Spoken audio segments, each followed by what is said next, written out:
What up, y'all? DCFAYGOGUY. Today we are going to be reviewing Neon Sermon's brand new album 001.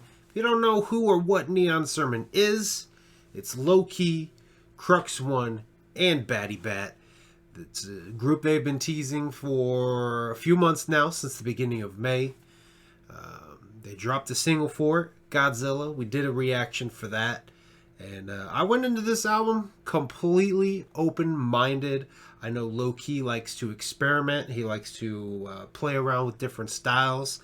And this album was a full-on experiment. I'm seeing mixed reviews. I'm seeing some people say that they thought it was good, but not really saying much more than that.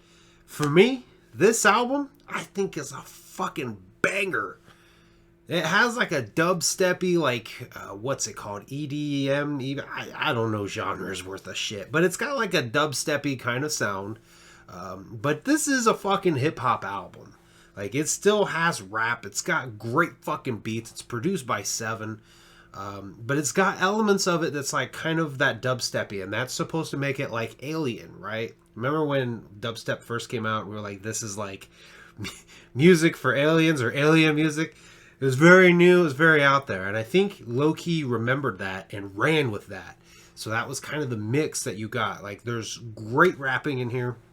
The beats themselves are great. There's just dubstep elements to this project, which I imagine probably turned off a lot of people that may not like dubstep. Now, I've really never listened to a lot of dubstep, but I went into this listening to, in my opinion, a rap album. It straight up just sounds like a rap album, again, with those elements in it.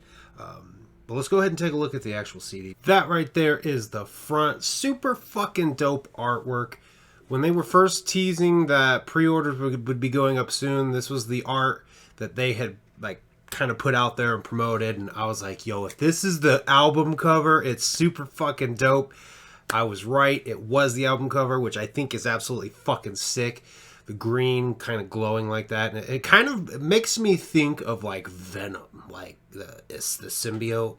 I don't know. That's just kind of the vibes I'm getting from that, which, you know, he was an alien too, right? But I think the artwork is really fucking super dope.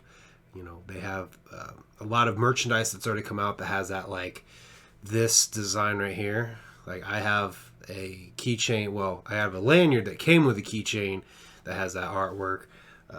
And I really like it. I'd love to scoop up more merch. I want to get a t-shirt, but I want the t-shirt to be in white, because my mind is like, I see the blue and I see the red from the music video, and I'm like, yo, we need like a white t-shirt, and I need to let Megs get her hands on it and tie-dye that motherfucker. But all they have it in right now is black. I've been hounding Low-Key to put it out in white, though. So hopefully that request comes to happen sometime, because I want a white one, and I want to tie-dye the motherfucker. Or have Megs tie-dye it, I should say. So we will go ahead. We will open it up to the inside. There's not a whole lot to it. This is just a little insert that says produced by Seven. There's the disc, much like the front, sticking to the theme. We'll give it a close-up. Stick it. Flip it over to the back with the track list, which is Signal Received. Signal Received. Neon Sermon 001. Doomsday Device. Still the same look, I never wanted to give in. That's all I ever wanted was to turn you to a mental patient. Alright, simmer down, boys and girls. Those screams will suffice. No need to... Beamed Up. All our supporters from Miami to Portland, yo, let's get beamed up. In the name of Crux, now could you beat me up to heaven, Lord? I want to transport and form into the megazone. Godzilla. Wanna look, I try to reboot the circuits of everyone living, collect them like Pokemon. Teaching you purpose like I got an Obi-Wan, molding the soul of the chosen one. It's Godzilla. Level Up. Let the sermon connect us. Wake up, it's time to get reckless. Bitch, you're not on my damn level, my God. This shit knocks out a hole in your temple. I'm no Crocs in the lava when I'm dropping. Bitch, I am the devil, and they let me out my fucking kennel. Till it's deathly and it's heavy metal.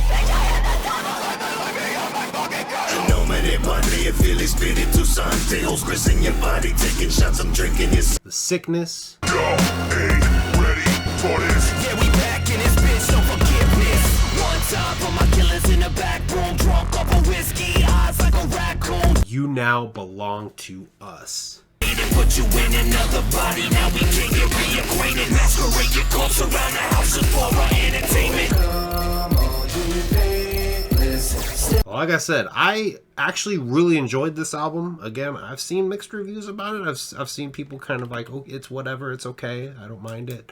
I really enjoyed it. Like I said, it's hip hop, man, and it's got some nice like dubstep vibes to it. But overall, I don't feel like the dubstep ruined it at all for me. I don't know if other people kind of had that ruin it for them.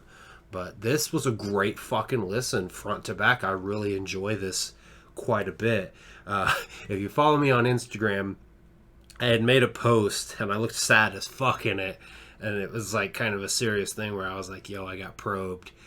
That whole post was inspired by the skit at the end of Beamed Up. There's this skit, and it's the same voice that is used in the Jack Your Beats 4 skits. You know, the customer complaining about not getting their mask in time or expecting to get their mask same day. It's the same voice, and it's just basically calling 911 wanting an ambulance because this person got probed in the ass. A device was stuck up there. That skit I just thought was hilarious, and it just kind of inspired me to put a post out there and be like, yo, I got probed. Because, no joke, man, Neon Sermon's been probing my ear holes. So this is a shorter album with only 8 tracks. I'm only going to give you my top 3 with my favorite track. And this is a tough one. There's a lot of great tracks here. Front to back, like I said, I can listen to this motherfucker front to back. But I do have 3 standout tracks. I want to say my standout 3, and like I said, it's tough because I like the whole thing. Beamed Up, Level Up, and Sickness, with my favorite out of the 3 being, and if you follow Loki on Instagram and they've been asking their favorite everyone's favorite tracks, mine is Level Up.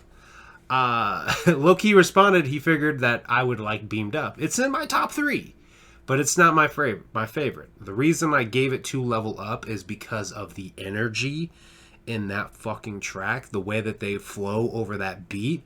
I love it. You know, it to me, it's a very motivating track. Just the way that beat just kind of takes out level. Oh, boom, boom. I just like the beat a lot.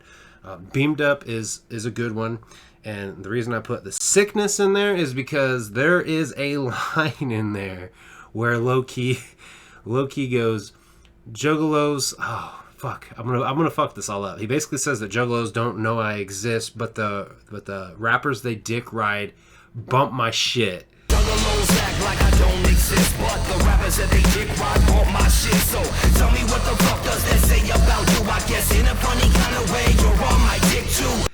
I heard that and I was like, damn.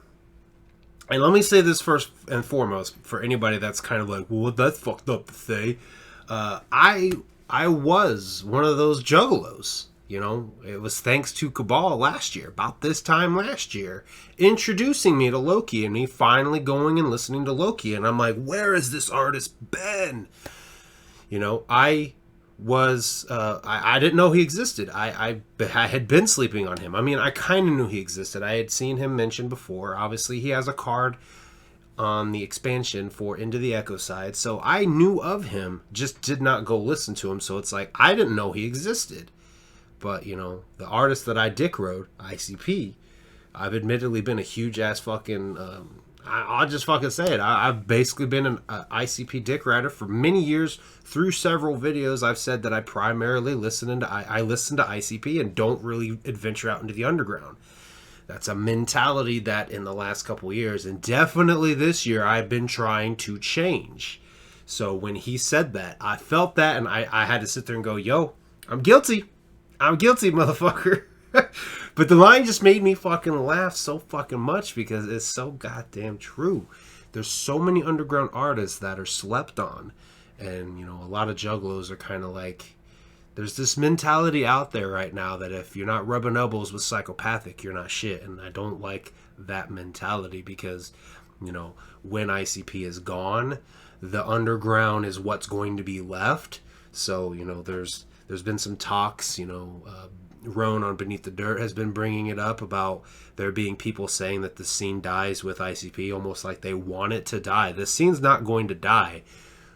The Juggalo scene itself depending on the juggalos there, if they're not going out and giving underground artists a shot and listening to them, regardless of whether they've been up talked by Psychopathic or performed at the Gathering or rubbing elbows with Psychopathic, if you're not out there peeking your head out into different caverns in the underground, then yeah, when ICP's gone, your scene's probably going to become a lot smaller. So it's important to get out there and discover artists regardless of affiliations. But yeah, let's get this back over to Neon Sermon. I think this project is super dope. One thing about this that surprised me is Batty Bat had a smaller role in this than I thought she would. Like, she provides a lot more backup vocals and choruses and screaming, which I had a feeling she was going to have some screaming in there. There's a single that was released, I want to say the end of last year, beginning of this year, where she went more melodic with her singing, and that's something I'm excited to hear more of. I love hearing melodic singing versus screaming. But I was surprised. I didn't hear as much Batty Bat as I would have liked to. I mean, track 6, she does the bitch, I had that devil. She does that part. Like, she's doing like the metal screams, and I guess I was hoping for a little bit more like the melodic side, but I also get that with the style and vibe they were probably going for with this is like aliens coming, to fucking abduct people and probe them. That's a little bit more aggressive than like a melodic singing. But yeah, this album I think is super fucking dope. I hope this isn't like a one-off. I imagine down the road maybe they'll do some more Neon Sermon. It's got me excited to hear more from Crux One. I know he's got a single or two out. I don't do well with singles. I like albums, I like projects, I like EPs. Singles tend to get forgotten. So when artists just put out a single, and they never put out a full project, I don't normally listen to a lot of that artist because, again, I fuck with albums, I fuck with projects, not so much singles. So if you have listened to Neon Sermon, tell me down below what you guys think about the project. If you weren't feeling it, tell me why. Was it the dubsteppy kind of sound? Did that ruin it for you? Anyway, thank you guys for watching. I will see you guys next time.